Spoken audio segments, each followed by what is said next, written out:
Bonsoir à tous. Elle est en détention provisoire depuis plusieurs jours. Une femme de 33 ans a tenté de tuer son conjoint à Saint-Vit près de Besançon. On l'apprend aujourd'hui, les faits remontent à jeudi dernier. Sous l'emprise de l'alcool, elle a porté un coup de couteau au thorax de son compagnon. L'homme est actuellement hospitalisé entre la vie et la mort. Mise en examen pour tentative de meurtre, la trentenaire restera en prison jusqu'à son procès. Les ambulanciers en grève aujourd'hui. Mobilisation à l'appel de plusieurs syndicats pour demander une revalorisation des tarifs de l'assurance maladie, mais aussi dénoncer un projet de réforme. Ils alertent également sur les conséquences de la hausse des prix du carburant pour leur profession. À Besançon, ils n'ont pas assuré les retours de patients au sortir des urgences et des services du CHU Jean Minjose. En Saône-et-Loire, plusieurs ambulances sont défilées en cortège ce matin entre Chalon-sur-Saône et Mâcon. Des lynx relâchés en France en 2027, c'est la bonne nouvelle qui ravit les associations environnementales. On en compte actuellement entre 150 et 200 sur le territoire, dont la grosse majorité dans le massif du Jura.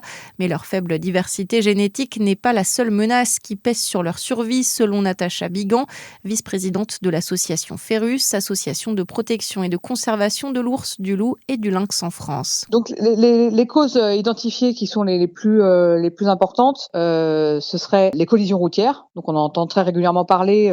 On est sur des chiffres à peu près de 20 lynx tués par chaque année. Et la troisième menace, qui est beaucoup plus difficile à quantifier parce que très difficile à analyser, c'est les destructions illégales, ce qu'on appelle communément du braconnage. Donc des lynx qui sont tués et cachés, dont les dépouilles sont cachées. Donc comme on les retrouve pas, on peut pas savoir quel est le pourcentage de lynx qui se font tuer de cette manière. Le relâché permettra d'augmenter le nombre de lynx selon l'association, tant que l'État met en place les mesures nécessaires pour limiter ces causes de mortalité.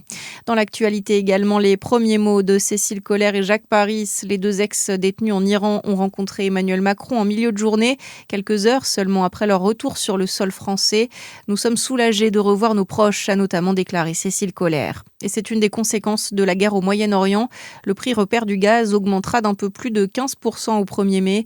La commission de régulation de l'énergie évoque une augmentation moyenne de 6 € sur la facture du mois prochain. À la page des sports en foot, suite et fin des quarts de finale aller de la Ligue des Champions ce soir. Le Paris Saint-Germain accueille Liverpool au Parc des Princes. Dans le même temps, Barcelone reçoit l'Atlético de Madrid. Coup d'envoi de ces deux rencontres à 21h.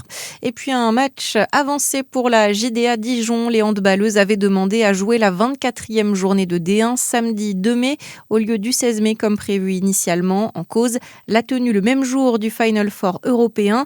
Leur adversaire en D1, Saint-Amand, ont accepté. Le report est donc confirmé. Bonne soirée, à suivre votre météo sur Fréquence Plus.